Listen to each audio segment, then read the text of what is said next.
Hi students, welcome in this video. इस video में हम लोग स्टडी करने जा रहे हैं प्रिपरेशन ऑफ कोलाइडल सॉल्यूशन। इसके पहले वाले वीडियो में हम लोगों ने कंप्लीट किया था टाइप ऑफ कोलाइडल सॉल्यूशन। तो कोलाइडल सॉल्यूशन के दो टाइप हम लोगों ने पढ़ा था, lyophobic and lyophilic. Lyophilic means liquid loving colloids and lyophobic means liquid hating colloids. In liquid loving colloid, lyophilic colloid, there is a strong affinity between disperse phase and dispersion medium. Such colloidal solution can be prepared by mixing disperse phase and dispersion medium. Simply we can prepare lyophilic colloid by mixing of disperse phase and dispersion medium. But for the preparation of lyophobic colloid we requires special methods. तो देखो, lyophilic के लिए हमको कोई method पढ़ने की आवश्यकता नहीं है, दैट इज ओनली मिक्सिंग। हम लोग को पढ़ना है मेथड जो भी हम पढ़ेंगे वो होगा only for lyophobic colloids. Colloidal particle का रेंज होता है 1 nanometer to 1000 nanometer. This means किसी भी लार्ज पार्टिकल को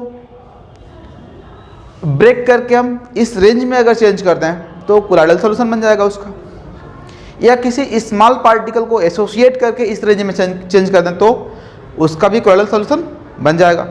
दिस मीन्स हम दो तरीके से कोलाइडल सॉल्यूशन प्रिपेयर कर सकते हैं। There are two methods.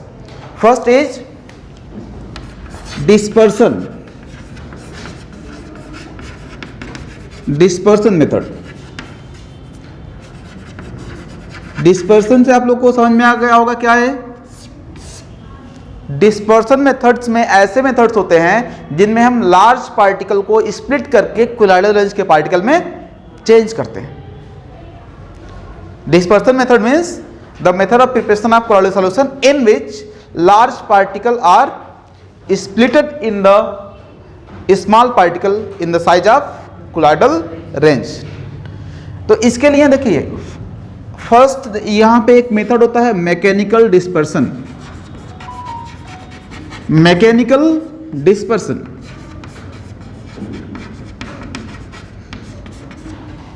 मतलब हम किसी इंस्ट्रूमेंट से लार्ज पार्टिकल को स्प्लिट करके स्मॉल पार्टिकल में ब्रेक करेंगे। इसके लिए यूज होता है कोलाइडल मिल।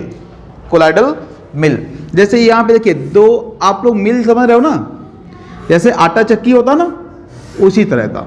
यहाँ पे देखिए दो व्हील्स हैं जिनके बीच में स्पेस बहुत कम होगा, ये स्पेस इतना ही होगा जो इस रेंज में होगा। अब यहाँ से देखिए, यहाँ पे एक एंट्री बनी होगी जहाँ से हम लार्ज पार्टिकल या कहो सस्पेंशन को यहाँ से पुट करेंगे। जिस सब्सटेंस का कोलाइडल सॉल्यूशन बनाना है पहले हम उसका सस्पेंशन प्रिपेयर करेंगे और यहाँ से ऐड करेंगे। This is entry point for suspension. यहाँ से हम क्या करेंगे, सस्पेंशन यहाँ ऐड करेंगे और यहाँ पे आप कहो कि ये सॉफ्ट के बीच में होगा, यहाँ से एक बेल्ट लगा होगा जो इसको रोटेट करेगा, इस व्हील को हाई स्पीड से रोटेट करेगा। जब ये व्हील रोटेट होगा, यहाँ से सस्पेंशन यहाँ एंटर करेगा तो यहाँ से आपको कोलाइडल रेंज के पार्टिकल मिल जाएंगे और ये पूरा एक डिस्पर्सन मीडियम में होगा। यहाँ पे भी हम डिस्पर्सन मीडियम डिस्पर्स फेज को मिक्स किया है, दोनों को मिक्स करके बना दिया सस्पेंशन, क्योंकि यहाँ पे जो सॉल्यूट पार्टिकल की साइज है वो इससे लार्ज है तो सस्पेंशन ही बनेगा।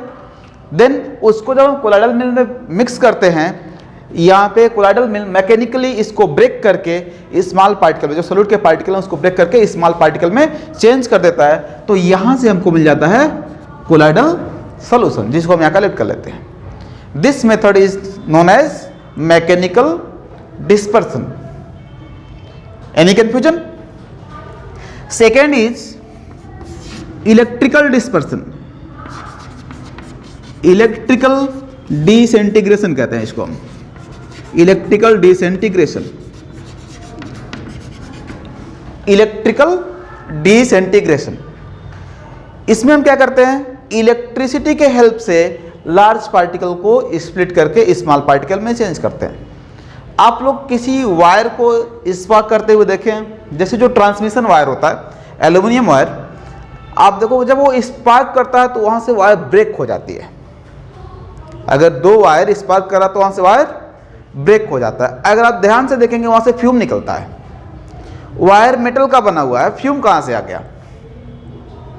Wire is not a combustible material ना, देन ए फ्यूम कहां से आ रहा है? वायर बर्न हो रहा है, कंबंसेबल नहीं है ये। एक्चुअल में होता क्या है, जहां पे स्पार्किंग होती है, ड्यू टू स्पार्किंग इतना हाई टेम्परेचर क्रिएट हो जाता है वहां कि वो जो मेटल होते हैं वो सीधे सीधे सब्लिमेट हो जाते हैं, वेपर में कन्वर्ट हो जाते हैं, डायरेक्टली वेपर में कन्वर्ट हो जाते हैं। और वो जो वेपर हमको दिखता है वो मेटल का वेपर होता है, और इसी की वजह से वायर ब्रेक भी हो जाता है। अगर हमको किसी मेटल का कोलाइडल सॉल्यूशन प्रिपेयर करना हो तो हम इस मेथड का यूज करेंगे, इलेक्ट्रिकल डिसइंटीग्रेशन मेथड का यूज करेंगे। जब हमको किसी कंडक्टर मटेरियल लाइक मेटल्स का कोलाइडल सॉल्यूशन प्रिपेयर करना होगा तो इसके लिए हम क्या करते हैं, देखिए इसके लिए हम क्या करेंगे, डिस्पर्सन मीडियम लेंगे और इसके अराउंड आप इसको आइस से कूल कर देंगे। मतलब एक कंटेनर इससे बड़ा ले लिया और इस दोनों के बीच में हमने आइस फिल कर दिया, यहाँ पे आइस फिल कर दिया। तो ये जो मीडियम, मान लीजिए अगर वाटर ही है तो ये वाटर हो गया ice cooled, this is ice cooled water. अब यहाँ पे दो इलेक्ट्रोड यूज करते हैं जिस मेटल का ये डिस्पर्सन मीडियम हो गया। अब जिस मेटल को डिस्पर्स फेज के फॉर्म में हमको इसमें कोलाइडल सॉल्यूशन में मिक्स करना है, उस मेटल का दो इलेक्ट्रोड यूज करेंगे, एनोड एंड कैथोड। इसमें हैंडल लगा होगा। अब क्या करेंगे, हम इसको हम कनेक्ट कर देंगे, एक एनोड और दूसरा कैथोड। अब यहां पे इसको स्ट्रक करेंगे, स्ट्रक करेंगे स्पार्किंग होगी, दोनों अपोजिट इलेक्ट्रोड्स है। यहां पे स्ट्रक करेंगे तो स्पार्किंग होगी, और इस स्पार्किंग से क्या होगा, ये मेटल वेपर में कन्वर्ट होगा। और ये वेपर में कन्वर्ट कहां हो रहा है, आइस कूल्ड डिस्पर्सन मीडियम में। आइस कूल्ड डिस्पर्सन मीडियम में ये वेपर बनाएगा, मेटल का वेपर। ये मेटल वेपर कंडेंस्ड होकर कोलाइडल रेंज के पार्टिकल में चेंज हो जाते हैं और इस मेटल का कोलाइडल सॉल्यूशन बन जाता है। इस मेथड को हम कहते हैं इलेक्ट्रिकल डिसइंटीग्रेशन, या इसी को ब्रेडिश आर्क मेथड भी कहते हैं। Bredig's arc method, Brady's arc method or electrical disintegration, both are same. This method is used for the preparation of colloidal solution of metals like other conductor you can use also. Metal के अलावा दूसरे conductor का भी हम इस तरह से prepare कर सकते हैं colloidal solution. Any confusion? Bredig's arc method समझ में आ गया आप लोगों को। नेक्स्ट देखिए पेप्टाइजेशन।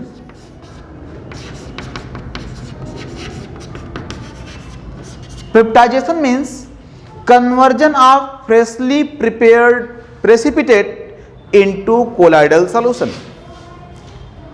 जो प्रेसिपिटेट होता है वो डिस्पर्सन मीडियम में सेटल डाउन हो जाता है, मतलब वो सस्पेंशन की तरह से है, डिस्पर्सन मीडियम में सेटल डाउन हो गया। दिस मीन्स अगर उसको डिस्पर्सन मीडियम में as a colloidal particle disperse कर दिया जाए, जो प्रेसिपिटेट बन गया है, सेटल डाउन हो गया उसको, तो इसी मेथड को कहेंगे हम पेप्टाइजेशन। फ्रेशली प्रिपेयर्ड प्रेसिपिटेट को कोलाइडल सॉल्यूशन में कन्वर्ट करने के प्रोसेस को कहते हैं हम पेप्टाइजेशन। जो पेप्टाइजेशन का मेथड है, इस मेथड में हम क्या करते हैं, फ्रेशली प्रिपेयर्ड प्रेसिपिटेट को पेप्टाइजिंग एजेंट के साथ मिक्स करके डिस्पर्सन मीडियम में सेक कर देते हैं। पेप्टाइजिंग एजेंट मीन्स कोई ऐसा इलेक्ट्रोलाइट होगा जो उसको कोलाइडल रेंज के पार्टिकल में स्प्लिट कर देगा। जैसे मान लीजिए कोई आयन है, उसके सरफेस पे प्रेसिपिटेट एडजॉर्ब हो गया और कोलाइडल रेंज के पार्टिकल में चेंज हो गया। इस तरह के कुछ इलेक्ट्रोलाइट होते हैं जिनको हम कहते हैं पेप्टाइजिंग एजेंट। तो हम फ्रेशली प्रिपेयर्ड प्रेसिपिटेट को पेप्टाइजिंग एजेंट के साथ डिस्पर्सन मीडियम में सेक करते हैं तो पेप्टाइजेशन हो जाता है, यानी कि कोलाइडल सॉल्यूशन का फॉर्मेशन हो जाता है। This method is peptization. Peptization means आप सिंपल वे में आपको डिफाइन करना वन लाइन में, तो आप कहेंगे the conversion of freshly prepared precipitate into colloidal solution is called peptization. Freshly prepared precipitate को कोलॉइडल सॉल्यूशन में कन्वर्ट करने का जो प्रोसेस है, इसी को हम कहते हैं पेप्टाइजेशन। पेप्टाइजेशन में कोई कंफ्यूजन? तो दीज आर डिस्पर्सन मेथड्स। इन सभी मेथड्स में हम क्या किए हैं, लार्ज पार्टिकल को स्प्लिट करके कोलॉइडल रेंज के पार्टिकल में चेंज किए हैं। दूसरा मेथड होता है कंडेंसेशन मेथड। स्मॉल पार्टिकल को कंडेंस करके कोलॉइडल पार्टिकल में चेंज करते हैं। कंडेंसेशन मेथड, इस मेथड में मोस्टली केमिकल मेथड्स, जो केमिकल ट्रू सॉल्यूशन बनाते हैं उन केमिकल के रिएक्शन से ऐसे पार्टिकल बनाते हैं जो कोलॉइडल रेंज के पार्टिकल हो जाते हैं। जैसे रिडक्शन, गोल्ड का क्लोराइड है, इसको हमने SnCl2 से ट्रीट कर दिया, तो यहां से बन जाता है gold plus SnCl4। This is particle of colloidal range. जो गोल्ड यहां से बनता है वो कोलॉइडल रेंज के पार्टिकल के फॉर्म में बनता है। तो ये एक केमिकल मेथड है जिसमें गोल्ड का रिडक्शन हो रहा है और बाई रिडक्शन एक कोलॉइडल पार्टिकल का फॉर्मेशन कर रहा है। पहले ये स्मॉल पार्टिकल था, मिक्स हो गया था, ट्रू सॉल्यूशन बना रहा था। जब ये इस फॉर्म में आया तो लार्ज पार्टिकल के फॉर्म में आ गया और कोलॉइडल पार्टिकल में चेंज हो गया। तो यहाँ पे क्या हो रहा है, कंडेंसेशन हो रहा है, मतलब स्मॉल पार्टिकल एक साथ एग्रीगेट करके गैदरिंग करके कोलॉइडल रेंज के पार्टिकल में चेंज हो रहे हैं। ये हो गया oxidation, sorry reduction. Next one is oxidation. आपको सल्फर सॉल्व बनाना है, अगर सल्फर का कोलॉइडल सॉल्यूशन, तो आप सल्फर का कोई कंपाउंड ले लीजिए, जैसे H2S ले लीजिए और इसको आप ट्रीट कर दीजिए HCl के साथ, सॉरी Br2 के साथ। तो यहां से सल्फर का ऑक्सीडेशन हो जाएगा। सल्फर यहां -2 स्टेट में है, ये ऑक्सीडाइज होके सल्फर के फॉर्म में आ जाएगा, सल्फर के एटॉमिक फॉर्म में, और यहां से बन जाएगा HBr। तो यहां पे जो सल्फर बना, this sulphur will be in the form of colloidal particle, मतलब इस रेंज का पार्टिकल बनेगा। सिंगल एटम इस रेंज में नहीं आता बेटा, सल्फर का सिंगल एटम या single molecule of S8 also इस रेंज में नहीं आता, ये इससे स्मॉल पार्टिकल है। This is smaller than colloidal particle. तो सल्फर यहां पे S2 के फॉर्म में बनता हो, S6 के फॉर्म में बनता हो, S8 के फॉर्म में बनता हो या S20 के फॉर्म में बनता हो, बट वो कोलॉइडल रेंज से स्मॉल होता है। तो एक कोलॉइडल पार्टिकल एक्चुअल में बनता कैसे है, गैदरिंग करके। मोर देन वन पार्टिकल एक साथ गैदरिंग कर लेते हैं और गैदरिंग के बाद वो एग्रीगेट के फॉर्म में चेंज हो जाते हैं, जो कोलॉइडल रेंज में आता है। तो इससे बन जाता है colloidal solution. This is oxidation method. ऐसे आप डिस्प्लेसमेंट मेथड से भी कर सकते हो। डिस्प्लेसमेंट मेथड, अगर हमको प्रिपेयर करना है आर्सेनिक सल्फाइड का colloidal solution, colloidal solution of arsenic sulphide, तो इसके लिए हम क्या करेंगे, आप आर्सेनिक ऑक्साइड ले लीजिए और H2S ले लीजिए, ट्रीट कर दीजिए दोनों को। तो यहां से बन जाएगा arsenic sulphide and H2O। This is colloidal particle. तो यहां पे क्या हो गया, ना किसी का ऑक्सीडेशन हुआ ना किसी का रिडक्शन हुआ। This is displacement reaction, double displacement. यहां सल्फर को डिस्प्लेस किया ऑक्सीजन और ऑक्सीजन को डिस्प्लेस किया सल्फर, तो ये डबल डिस्प्लेसमेंट रिएक्शन है। इस रिएक्शन से हमको मिल रहा है colloidal particle of arsenic sulphide. तो इस मेथड को हम कहेंगे displacement method. Next is hydrolysis.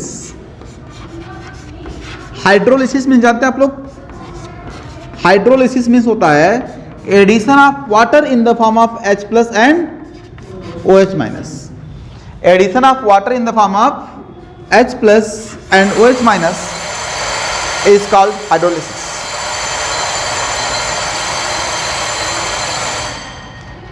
Addition of water in the form of H plus and OH minus is called hydrolysis. इसमें आप देखो, अगर आपको आयरन का हाइड्रोक्साइड प्रिपेयर करना है कोलाइडल फॉर्म में, तो FeCl3 ले लीजिए, इसको वाटर से ट्रीट कर दीजिए, तो FeCl3 का हाइड्रोलिसिस होगा और इसे बन जाएगा FeOH whole thrice plus HCl। This is colloidal particle, this is colloidal particle. इस मेथड से आपको फेरिक हाइड्रोक्साइड, एल्युमिनियम हाइड्रोक्साइड, इस तरह के जो हाइड्रोक्साइड हैं, क्रोमियम हाइड्रोक्साइड, इनका कोलाइडल सॉल्यूशन प्रिपेयर करना है, तो हम इनके अदर साल्ट का हाइड्रोलिसिस कर देते हैं और हाइड्रोलिसिस से बन जाता है इनका कोलाइडल सॉल्यूशन। तो इसको हम कहते हैं हाइड्रोलिसिस मेथड। तो ये हो गए केमिकल मेथड, इसी ये सब इंक्लूड करेंगे हम कंडेंसेशन मेथड्स में। इसके अलावा कुछ मेथड्स हैं जैसे जो आपको पढ़ना भी नहीं है, जैसे आप सॉल्वेंट एक्सचेंज करके भी कोलाइडल सॉल्यूशन बना सकते हैं। जैसे किसी सॉल्वेंट में कोई सॉल्यूट ट्रू सॉल्यूशन बना रहा है, आप उस सॉल्वेंट को एक्सचेंज करिए दूसरे सॉल्वेंट से जिसमें उस सॉल्यूट का सॉल्युबिलिटी लो हो, तो वो कोलाइडल रेंज के पार्टिकल में चेंज हो जाएगा। तो इस तरह से हम प्रिपेयर कर सकते हैं colloidal solution by exchange of solvent, या हम कोलाइडल सॉल्यूशन प्रिपेयर कर सकते हैं by rapid cooling of the solution. कोई ट्रू सॉल्यूशन है, उसको रैपिडली कूल करेंगे तो उसकी सॉल्युबिलिटी, कूल करने से सॉलिड की सॉल्युबिलिटी कम होती है, सॉल्युबिलिटी कम होगी तो सॉल्यूट कोलाइडल रेंज के पार्टिकल में कन्वर्ट हो जाते हैं। इस तरह के मेथड को भी हम यूज कर सकते हैं for the preparation of colloidal solution. पढ़ने जा रहे हैं purification of colloidal solution. Purification means removal of impurity. बेटा कोलाइडल सॉल्यूशन को हम नॉर्मल फिल्टर पेपर से सेपरेट नहीं कर सकते हो, because particle of colloidal solution can pass through the filter paper.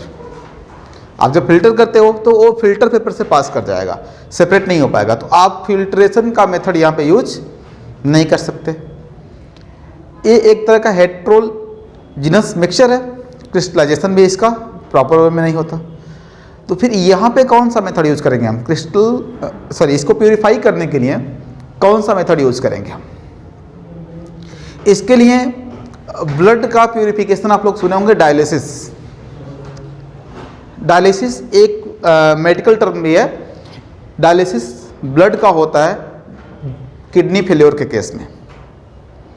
जिसकी किडनी फेल हो जाती है उसके ब्लड से नाइट्रोजिनस वेस्ट को सेपरेट करने के लिए डायलिसिस किया जाता है। Blood is also colloidal solution और उससे नाइट्रोजिनस वेस्ट यानी कि इम्प्योरिटी को रिमूव कर रहे हैं। तो ये जो डायलिसिस का प्रोसेस बायोलॉजिकल टर्म में होता है, मेडिकल टर्म में, वो यही प्रोसेस जो हम यहाँ पे पढ़ने जा रहे हैं। Dialysis is a method of purification of colloidal solution. Dialysis में क्या होता है? इसमें कोलाइडल सॉल्यूशन को सेमी परमिएबल मेम्ब्रेन में इनक्लोज कर देते हैं और उसको ऐसे सॉल्वेंट में रखते हैं कि सेमी परमिएबल मेम्ब्रेन के थ्रू इम्प्योरिटी पास आउट हो जाए और कोलाइडल सॉल्यूशन पास, कोलाइडल सॉल्यूट पार्टिकल पास ना हो। जैसे आप देखो, जो मेडिकल टर्म में डायलिसिस होता है, इसका मैकेनिज्म देखिए क्या होता है। यहाँ पे ट्यूब लगा होता है सेमी परमिएबल मेम्ब्रेन का।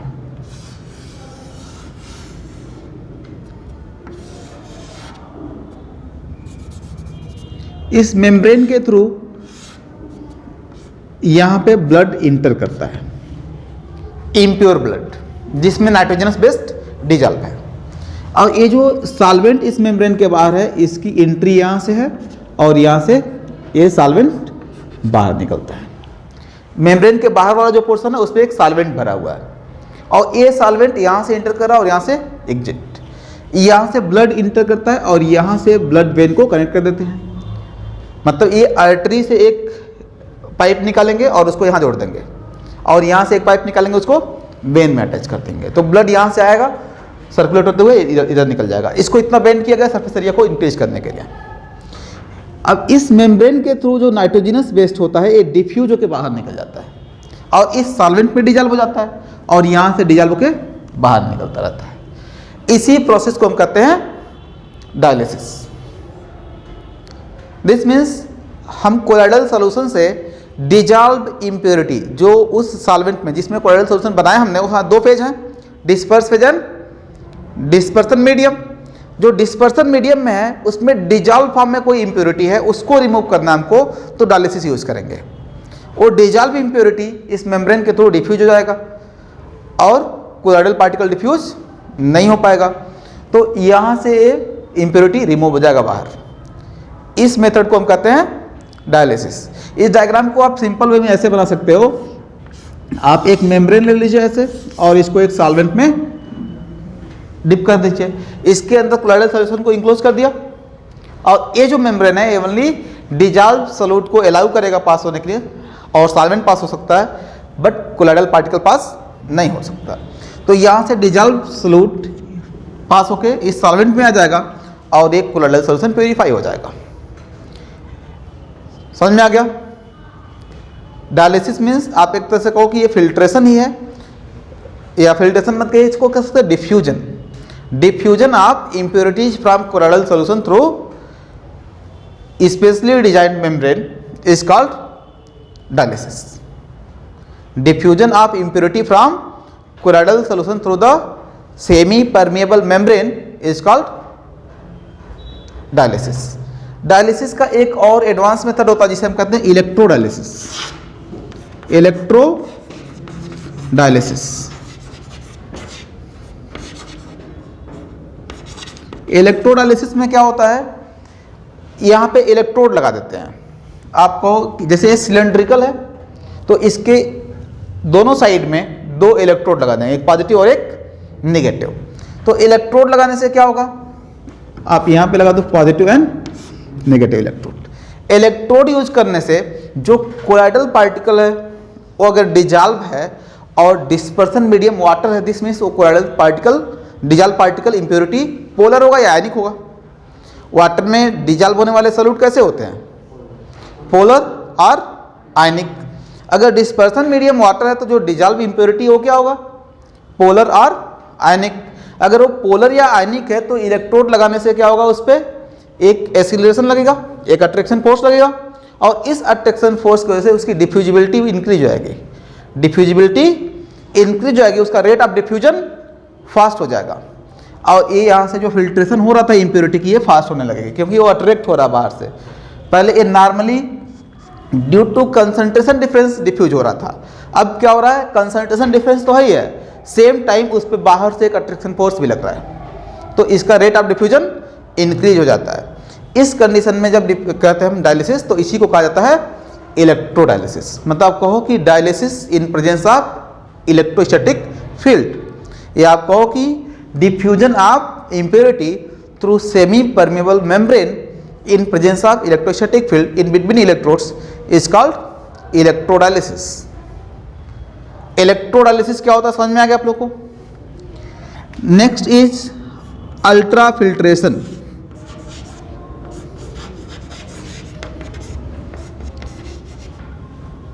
अल्ट्रा फिल्ट्रेशन, फिल्ट्रेशन जानते हैं आप लोग, फिल्टर पेपर से इनसॉल्युबल या अनडिजॉल्व इम्प्योरिटी को फिल्टर आउट करने को हम कहते हैं फिल्ट्रेशन। ये जो कोलाइडल पार्टिकल होता है ये फिल्टर पेपर से पास आउट हो जाएगा। This means normal filter paper का यूज करके इसका फिल्ट्रेशन करेंगे तो हमको इनसॉल्युबल इम्प्योरिटी मिल जाएंगे, लेकिन डिजॉल्व इम्प्योरिटी को सेपरेट नहीं कर सकते। डिजॉल्व इम्प्योरिटी को सेपरेट करने के लिए हम अल्ट्रा फिल्ट्रेशन यूज करते हैं। अल्ट्रा फिल्ट्रेशन के लिए हम अल्ट्रा फिल्टर पेपर यूज करते हैं। अल्ट्रा फिल्टर पेपर मीन्स ऐसा फिल्टर पेपर जिसकी pore size normal filter paper से स्मॉल होती है। इस तरह का फिल्टर पेपर आप लोग नॉर्मल फिल्टर पेपर देखे हो ना, ऐसे होता है। अब इसमें थिन पोर्स होते हैं जिसके थ्रू सॉल्वेंट पास हो जाता है और इनसॉल्युबल इम्प्योरिटी इसमें ट्रैप हो जाता है, ये होता है ना। अब देखिए यहाँ पे जो पोर साइज होते हैं वो लार्ज होते हैं, इसलिए इस पोर साइज से कोलाइडल पार्टिकल भी आसानी से पास कर जाएगा। इस नॉर्मल फिल्टर पेपर के पोर साइज को डिक्रीज करके अल्ट्रा फिल्टर पेपर बनाते हैं। और ये करते कैसे हैं, इसके ऊपर 4% नाइट्रोसेलुलोज का लेयरिंग कर देते हैं। नाइट्रोसेलुलोज, इसके अलावा कोई और भी इस तरह का सॉल्यूशन यूज कर सकते हैं हम जो इसके ऊपर लेयर बना लें। जैसे आप अगर किसी भी सब्सटेंस के ऊपर एडजॉर्प्शन करते हो दूसरे सब्सटेंस का, एडजॉर्ब हो जाता कोई दूसरा सब्सटेंस, तो उसकी थिकनेस इंक्रीज हो जाएगी, फिल्टर पेपर की थिकनेस बढ़ जाएगी। अब इसके बढ़ने से क्या होगा, ये जो पोर साइज है इस पे भी, पोर पे भी चारों तरफ से एडजॉर्प्शन हो रहा ना, तो पोर साइज डिक्रीज हो जाएगा। तो 4% नाइट्रोसेलुलोज अप्लाई करने से जो नॉर्मल फिल्टर पेपर होता है इसकी पोर साइज डिक्रीज हो जाती है, इतनी डिक्रीज हो जाती है कि अब इससे कोलाइडल पार्टिकल पास नहीं कर सकता। इस तरह के फिल्टर पेपर को हम कहते हैं ultra filter paper. Ultra filter paper पे जो सॉल्यूशन अप्लाई किया जाता है पोर साइज को रिड्यूस करने के लिए, इस सॉल्यूशन को कहा जाता है कोलेडियन। कोलेडियंस का एक एग्जांपल है 4% nitrocellulose. the colloidal solution which is apply on normal filter paper to reduce its pore size is called कोलेडियन। कोलेडियन का एग्जांपल है 4% नाइट्रोसेलुलोज सॉल्यूशन। 4% नाइट्रोसेलुलोज की लेयरिंग करने से नॉर्मल फिल्टर पेपर की पोर साइज डिक्रीज होकर इतनी रिड्यूस हो जाती है कि इससे कोलाइडल पार्टिकल पास नहीं हो सकते। अब इस फिल्टर पेपर को यूज करके हम कोलाइडल सॉल्यूशन को फिल्टर आउट करते हैं। इस फिल्ट्रेशन से क्या होता है, डिजॉल्व इम्प्योरिटी डिस्पर्सन मीडियम के साथ सेपरेट हो जाता है और प्योर कोलाइडल पार्टिकल अलग हो जाते हैं। फिर जो प्योर कोलाइडल पार्टिकल हमको मिला उसको अगेन हम प्योर डिस्पर्सन मीडियम में मिक्स करके कोलाइडल सॉल्यूशन बना देंगे तो हमको प्योर कोलाइडल सॉल्यूशन मिल जाएगा। डिजॉल्व इम्प्योरिटी को फिल्टर करने के लिए हम कोलाइडल पार्टिकल को सेपरेट कर लेते हैं और जो डिजॉल्व इम्प्योरिटी है वो सॉल्वेंट के साथ सेपरेट हो जाता है और जो प्योर कोलाइडल पार्टिकल मिलता है उसको हम फिर से प्योर डिस्पर्सन मीडियम में मिक्स करके कोलाइडल सॉल्यूशन प्रिपेयर कर लेते हैं। This is ultra filtration. Any confusion? तो these are method of purification of colloidal solution.